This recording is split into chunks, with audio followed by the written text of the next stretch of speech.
கார்த்தி தீபம் சீரியலை பற்றி தான் நம்ம இந்த வீடியோக்குள்ளே நம்ம பார்க்க போகிறோம். நம்ம வீடியோக்குள்ளே போகிறது நம்ம சேனலுக்கு யாரெல்லாம் சப்ஸ்கிரைப் பண்ணலாம் அவங்களாம் சப்ஸ்கிரைப் பண்ணிக்கிடுங்க. பக்கத்தில் உள்ள பெல் பட்டனை கிளிக் பண்ணிடுங்க. வாங்க வீடியோக்குள்ளே போகலாம். கார்த்தி பார்த்தோம்னா ராமசாமியை அவங்க அழைச்சிட்டு வராங்க. ரேவதியும் பாட்டியும் சேர்ந்து ராமசாமி இருக்கிற இடத்த அவங்க கண்டுபிடிச்சிடவும் பாட்டி இந்த விஷயத்தை கார்த்திகிட்ட சொல்லவும் கார்த்தி பார்த்தோம்னா ராமசாமி இருக்கிற இடத்துக்கு போகிறாங்க. அப்போ ராமசாமி தப்பிச்சு போகிறதுக்காக இருக்கும்போது அவங்கள கையங்குளமாக பிடிச்சிருந்தாங்க. பிடிச்சி பார்த்தோம்னா அவங்கள ஊர்க்காரங்க மத்தியில் அவங்க அழைச்சிட்டு வராங்க. இவனுக்கு எவ்வளோ தைரியம் இருந்தால் இந்த மாதிரிக்கு அவன் போய் சொல்லி எங்கள் அத்தையை உள்ளே அனுப்பியிருப்பா அப்படின்னு சொல்லவும் அப்போ ஊர் ஜனங்க அவ்வளோருமே அதிர்ச்சி அடைகிறாங்க. நீ உயிரோட இருந்துக்கிட்டு தான் நீ இந்த மாதிரிலாம் நீ நடித்து ஏமாற்றிட்டு இருந்தியா, உன்னை யார் இந்த மாதிரிக்கு பண்ண சொன்னாங்க அப்படிங்கவும் அப்போ ராமசாமி சொல்லியிருந்தாங்க. சிவனாண்டி தான் இந்த மாதிரிக்கு எனக்கு பணத்தை கொடுத்து நடிக்க சொன்னால் நானும் பணத்துக்கு ஆசைப்பட்டு இந்த மாதிரிக்கு நான் நடிச்சிட்டேன் அப்படிங்கிறாங்க. என்னை மன்னிச்சிருங்க அப்படின்னு சொல்லவும் அந்த அம்மா மேலே போய் நீ இந்த மாதிரிக்கு தப்பாக சமத்திட்டியே, நாங்களும் தப்பால நினச்சிக்கிட்டோம், நீ எப்படிப்பட்ட ஆள் அப்படின்னு சொல்லிட்டு பயங்கரமாக எல்லாரும் திட்ட ஆரம்பிச்சிருந்தாங்க. இந்த சிவனாண்டிக்கு இதே வேலையாக போச்சுது, அதை நம்பி நாங்களும் சாமுண்டீஸ்வரி அம்மா மேலே பழி சுமத்துனதை நாங்களும் நம்பிட்டோம் அப்படின்னு சொல்லவும் எல்லாருமே கார்த்திகிட்ட மன்னிப்பு கேட்குறாங்க. அடுத்து பார்த்தோம்னா ராமசாமி அழைச்சிட்டு அவங்க ஸ்டேஷனில் கொண்டு ஒப்படைக்கவும் அப்போ அவங்க என்னாச்சுன்னு சொல்லி கேட்கும்போது கார்த்தி நடந்த விஷயத்த சொல்கிறாங்க. இதுக்கிட்டதுமே அவரும் அதிர்ச்சி அடைகிறாங்க. ஐயோ ஒன்றுமே நடக்காத, அதாவது அந்த அம்மா மேலே தப்புன்னு சொல்லிக்கிட்டு நானும் அவன் பேச்சை கேட்டு இவங்களை உள்ள தள்ளிட்டேனே, எவ்வளோ பெரிய தப்பு பண்ணிட்டேன் அப்படின்னு சொல்லிட்டு சாமுண்டீஸ்வரியை அவங்க வெளியே விட்டுருந்தாங்க. அடுத்து பார்த்தோம்னா சாமுண்டீஸ்வரி பயங்கரமாக திட்ட ஆரம்பிச்சிருந்தாங்க அந்த ராமசாமியை போட்டு. அதுக்கப்புறமா கார்த்திகிட்ட சொல்கிறாங்க, கார்த்தி மாப்பிள்ளை நீங்கள் மட்டும் இல்லைன்னா என்ன ஆயிருக்கும் அப்படிங்கவும் என்ன நடந்துச்சு அப்படின்னு சொல்லி கேட்கும்போது அப்போ கார்த்தி பாட்டியும் ரேவதியும் சேர்ந்து தான் இப்படி கண்டுபிடிச்சாங்க அப்படின்னு நடந்த விஷயத்தெல்லாம் சொல்கிறாங்க. இது கிட்டதுமே சாமுண்டீஸ்வரி அதிர்ச்சி அடையாங்க. அடுத்து பார்த்தோம்னா அவங்க ரேவதிக்கு காலில் அடிபட்டிருக்குது. அப்போ ஹாஸ்பிட்டலுக்கு போகிறாங்க. அதே மாதிரிக்கு பாட்டிக்கும் தலையிலேயே அடிபட்டிருக்குது. அவங்களே அழைச்சிட்டு ஹாஸ்பிட்டல் போகும்போது அப்போ பாட்டியை அவங்க பார்க்கறதுக்காக கார்த்தி வராங்க. அப்போ பாட்டி கேட்டுட்டு இருக்கிறாங்க, ஒன்றும் பிரச்சனை இல்லை, சாமுண்டீஸ்வரி வெளியே வந்துட்டாள் அப்படிங்கும்போது ஆமாம் பாட்டி வெளியே வந்தாச்சு, ஒன்றும் நீங்கள் கவலைப்பட வேண்டாம் அப்படிங்கிறாங்க. ரேவதி எப்படி இருக்கிறா அப்படிங்கும்போது ரேவதிக்கும் பரவாயில்ல அப்படிங்கிறாங்க. அடுத்து பார்த்தோம்னா ஊர்க்கானங்க அவர்களையும் காட்டுறாங்க. இங்கே பார்த்தோம்னா சந்திரகலா சிவனாண்டிட்ட சொல்கிறாங்க, என்னங்க இந்த மாதிரிக்கு நடந்து போச்சுது, இப்போ என்ன பண்ணுறதுக்கு தெரியலையே, ஊர்க்காரங்க இப்போ அவ்வளோ வெறும் எங்கள் அக்காக்கெல்லாம் ஓட்டு போடுவாங்க அப்படிங்கவும் இப்போ என்ன பண்ணுறதுக்கு தெரியலன்னு சொல்லிட்டு அவங்களும் ரொம்பவே ஒரு இக்கட்டான நிலைமையில சிவனாண்டியும் முத்துவேலும் அதிர்ச்சியோட இருக்கிறாங்க.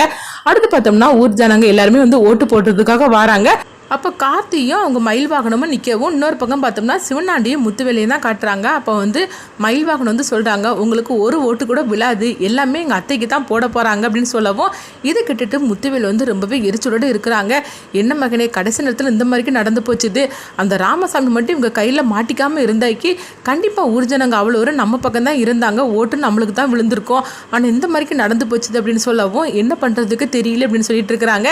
எல்லாருமே ஓட்டு போட்டுட்டு இருக்கிறாங்க. அப்போ மயில் வாகனம் கார்த்திகிட்ட சொல்கிறாங்க, கார்த்தி எப்படியோ அத்தை தான் ஜெயிக்க போகிறாங்க, எல்லா ஓட்டுமே அத்தைக்கு தான் போட போகிறாங்க அப்படின்னு சொல்லவும் அடுத்து பார்த்தோம்னா ஓட்டெல்லாம் போட்டு முடிச்சிருந்தாங்க. அப்போ அந்த அதிகாரி சொல்கிறாங்க, ஓட்டெல்லாம் எல்லாமே போட்டு முடிச்சாச்சுது, 3 நாளைக்கு அப்புறமா ஓட்டு எண்ணிட்டு யார் ஜெயிச்சாங்கன்னு சொல்லப்படும் அப்படின்ட்டு சொல்லிட்டு அவங்க அந்த ஓட்டு பெட்டியெல்லாம் சீல் வச்சு அவங்க பூட்டி வச்சுட்டு அவங்க போகிறாங்க. அடுத்ததாக பார்த்தோம்னா முத்துவேலும் அவங்க சிவனாண்டியும் வந்துடவும் கார்த்தி மயில் வாகனம் அவங்களும் கிளம்பிடுறாங்க. இன்னொரு பக்கம் பார்த்தோம்னா சந்திரகலா நினைக்கிறாங்க, எப்படியாவது அவர் சிவனாண்டி தான் ஜெயிச்சாகணும், என்ன பண்ணுறதுக்கு அப்படின்னு சொல்லி அவங்க யோசனை பண்ணிட்டு இருக்கவும் அப்போ சாமுண்டீஸ்வரி தான் காட்டுறாங்க. சாமுண்டீஸ்வரி கேட்குறாங்க, என்ன மாப்பிள்ளை எல்லாம் நல்லபடியாக நடந்துச்சு அப்படிங்கும்போது ஆமாத்த எல்லாமே நல்லபடியாக நடந்துருச்சு, 3 நாள் கழிச்சு ஓட்டு எண்ணி யார் ஜெயிச்சாங்கன்னு சொல்லுவாங்க அப்படிங்கவும் அப்போ மயில்வாங்கன் சொல்லிட்டு இருக்கிறாங்க, அத்தை கவலைப்படவே வேண்டாம், நம்ம தான் ஜெயிக்க போகிறோம், அது என்ன 3 நாளைக்கு அப்புறமா சொல்கிறது, நான் இன்னைக்கு சொல்கிறேன் நம்ம தான் ஜெயிக்க போகிறோம் அப்படிங்கவும் இது கேட்டுட்டு சந்திரகலா எரிச்சலோடு இருக்கிறாங்க.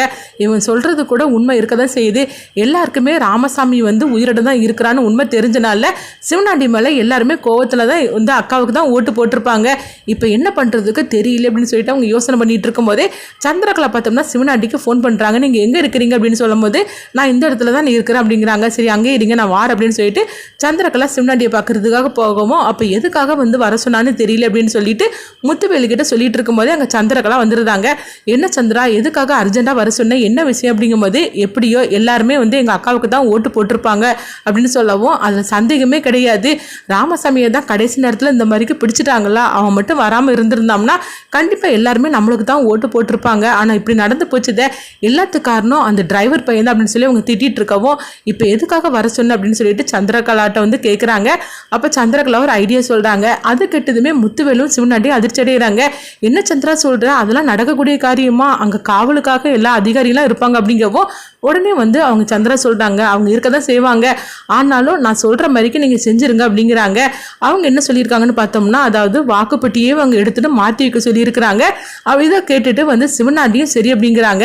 ஆனாலும் வந்து அவங்களுக்குள்ள ஒரு பதட்டமாக தான் இருக்குது. அப்போ முத்துவேல் சொல்கிறாங்க, இங்கே பாரு மகனே, மருமக சொன்ன மாதிரிக்கு செஞ்சாதான் நம்ம வந்து ஜெயிக்க முடியும், அப்படி இல்லைன்னா கண்டிப்பாக நம்ம தான் தோக்க போகிறோம் அப்படின்னு சொல்லவும், அதனால மருமக சொன்ன மாதிரிக்கு நம்ம செஞ்சிடலாம், வாக்குப்பட்டி எடுத்து நம்ம மாற்றி வச்சிடலாம் அப்படிங்கிறாங்க. இதை கேட்டதுமே சிவனாண்டி கொஞ்சம் பயந்துட்டு தான் இருக்கிறாங்க. ஆனாலும் வந்து சந்திரகலா கொடுத்த தைரியத்திலையும் முத்துவேல் சொன்னதுலையும் அவங்க சரி அப்படிங்கிறாங்க. அடுத்து இங்க பார்த்தோம்னா கார்த்தி வந்து நினைக்கிறாங்க, கண்டிப்பா வந்து இந்த சந்திரகலா சும்மா இருக்க மாட்டா, எப்படியாவது சிவனாண்டி ஜெயிக்க வைக்கிறதுக்காக ஏதாவது ஒரு திட்டத்தை போட்டுட்டு தான் இருப்பா, அதனால வந்து நம்ம அதுக்கு முன்னாடியே முந்திக்கிடணும் அப்படின்னு சொல்லிட்டு அவங்க நினைச்சிட்டு இருக்கும்போதே மயில் வாங்க நாங்க வராங்க. என்ன கார்த்தி, என்ன யோசனை பண்ணிட்டு இருக்கிற அப்படிங்கும் போது அப்ப கார்த்தி வந்து சொல்றாங்க, இல்ல அதாவது சந்திரகலா வந்து சும்மா இருக்க மாட்டா, எப்படியாவது வந்து அவன் சிவனாண்டியை ஜெயிக்க வைக்கிறதுக்காக ஏதாவது ஒரு திட்டத்தை போடுவா, ஏன்னா இன்னும் வாக்கு எண்ணிக்கிறதுக்காக இன்னும் 3 நாள் இருக்குது, அந்த 3 நாளுக்குள்ள என்னனாலும் பண்ணுவா அப்படிங்கும்போது, இப்ப நீ என்ன சொல்ல வர, அப்படிலாம் எடுத்துட முடியாது, ஒன்றும் பண்ண முடியாது அப்படிங்கும்போது, இல்ல நம்ம அசால்ட்டா அப்படிலாம் செய்ய முடியாது, ஏன்னா ராமசாமியே வந்து கதையை முடிஞ்சு போச்சுன்னு சொல்லிட்டு அத்தையை உள்ள அனுப்பின ஆளாகும், அதனால இதெல்லாம் வந்து நம்ம வந்து சும்மா அசால்ட்டா இருந்துட முடியாது, ஏதாவது ஒரு திட்டத்தை போட்டு ஏதாவது ஒன்று பண்ணுவோம் அப்படிங்கவும், இப்ப நீ என்ன சொல்ல வர கார்த்தி அப்படின்னு கேட்கும் போது, நம்ம வாக்குப்பட்டி இருக்கிற இடத்துக்கு நம்ம ஆட்களையும் 2 பேரும் நிப்பாட்டி வைக்கணும் அப்படிங்கிறாங்க. என்ன சொல்கிற கார்த்தி அப்படிங்கும்போது, ஆமாம் நம்ம போய் ஃபஸ்ட்டு பார்க்கலாம் அப்படின்னு சொல்லிக்கிட்டு கார்த்தியும் அவங்க மயில் வாகனமும் அங்கேருந்து கிளம்புறாங்க. அவங்க நினச்ச மாதிரியே பார்த்தோம்னா சிவனாண்டியும் முத்துவேலும் வந்து அங்கே வந்து நின்றுட்டுருக்குறாங்க. அதை பார்த்ததுமே மயில் வாகனம் வந்து சொல்கிறாங்க, கார்த்தின்னு சொன்னது கரெக்டாக போச்சுது, நீ நினச்ச மாதிரிக்கே அங்கே பாரு சிவனாண்டியும் முத்துவேலும் அங்கே வந்து நின்றுட்டுருக்குறாங்க அப்படிங்கவும், உடனே கார்த்தி வந்து கேட்குறாங்க, நீங்கள் எதுக்காக இப்போ இங்கே 2 பேரும் இங்கே வந்திருக்கிறீங்க அப்படிங்கும்போது, ஆமாம் நாங்கள் வந்தது இருக்கட்டும், நீ எதுக்காக இங்கே வந்திருக்கிற அப்படின்னு சொல்லி கேட்டுட்டு இருக்கும்போதே சிவனாண்டிக்கும் கார்த்திக்கும் வந்து வாக்குவாதம் ஏற்பட்டு இருக்குது. அப்போ வந்து பார்த்தோம்னா கார்த்தி வந்து சொல்லிட்டு இருக்கிறாங்க, ஒழுங்கு மரியாதை இங்கேருந்து நீங்கள் கிளம்பி போங்க அப்படின்னு சொல்லும்போது, நாங்கள் கிளம்புறது இருக்கட்டும், ஃபர்ஸ்ட் நீ கிளம்பி போ அப்படிங்கிறாங்க. இங்கே பாரு, உன்னை பற்றி எனக்கு நல்லாவே தெரியும், அதுக்காக தான் நாங்கள் வந்தேன், ஒழுங்கு மரியாதை இங்கேருந்து போறியா இல்லைன்னு சொல்லி கேட்டுட்டு அவங்களுக்குள்ள ஒரு வாக்குவாதம் ஏற்பட்டு இருக்கு. அடுத்து என்ன நடக்குன்னு பார்க்க